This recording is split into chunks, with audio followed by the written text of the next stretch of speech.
Jésus appela les 12 et dit : « Vous le savez, les chefs des nations les commandent en maîtres, et les grands font sentir leur pouvoir. Parmi vous, il ne devra pas en être ainsi. Celui qui veut devenir grand parmi vous sera votre serviteur, et celui qui veut être parmi vous le premier sera votre esclave.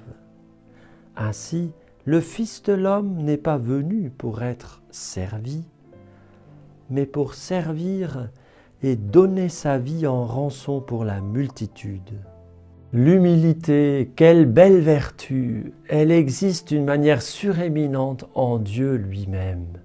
Regardez comment le Dieu fait homme, Jésus, a accepté d'être traité comme un criminel, d'être torturé, mis à mort, d'être condamné à notre place alors qu'il était innocent. Quelle humilité! Regardez l'humilité de Jésus dans l'Eucharistie. Il est livré, il est donné et il accepte d'être manipulé, mangé par nous. Il se donne en nourriture aux pécheurs que nous sommes. Quelle humilité! Oui, Jésus est doux et humble de cœur. Et nous avons tout intérêt à être humbles. Comme la Vierge Marie, humble servante du Seigneur, toujours tournée vers le Seigneur pour magnifier les merveilles que Dieu accomplit en elle. Plus nous serons humbles, plus le Seigneur pourra accomplir des merveilles en nous et à travers nous. C'est notre orgueil qui fait que nous voulons compter que sur nous-mêmes et n'avoir besoin de personne, que nous ne sommes pas enseignables par le Seigneur et par l'Esprit Saint, que nous voulons avoir raison alors qu'au fond de nous-mêmes, parfois nous savons que nous avons tort et que nous persévérons dans nos erreurs. Être humble, c'est estimer les autres supérieurs à nous-mêmes. C'est accepter les remarques, les critiques, les corrections en se demandant si elles ne sont pas justifiées et fondées, s'il n'y a pas quelque chose à changer en nous.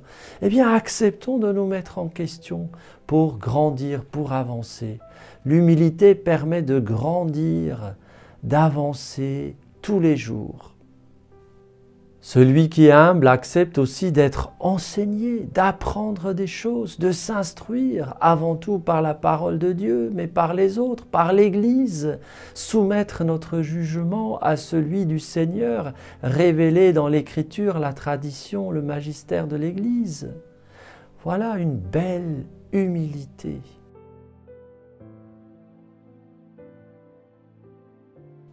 Seigneur, donne-nous cette humilité. Aide-nous à supporter les humiliations. Aide-nous à écouter ce que les autres nous disent, à être obéissants, pas seulement à ton Esprit Saint, mais même aux instruments, aux personnes que tu mets sur notre route, à ceux qui ont autorité sur nous pour une raison ou pour une autre. Seigneur, donne-nous cette humble soumission à la vérité, humble soumission à la lumière, humble soumission à ceux que tu mets sur notre route pour nous faire avancer. Gloire à toi, Seigneur, toi qui, tout Dieu que tu étais, as accepté de te faire tout petit et de livrer ta vie pour nous, pour la rançon, pour la multitude. Gloire à toi, Seigneur. Amen.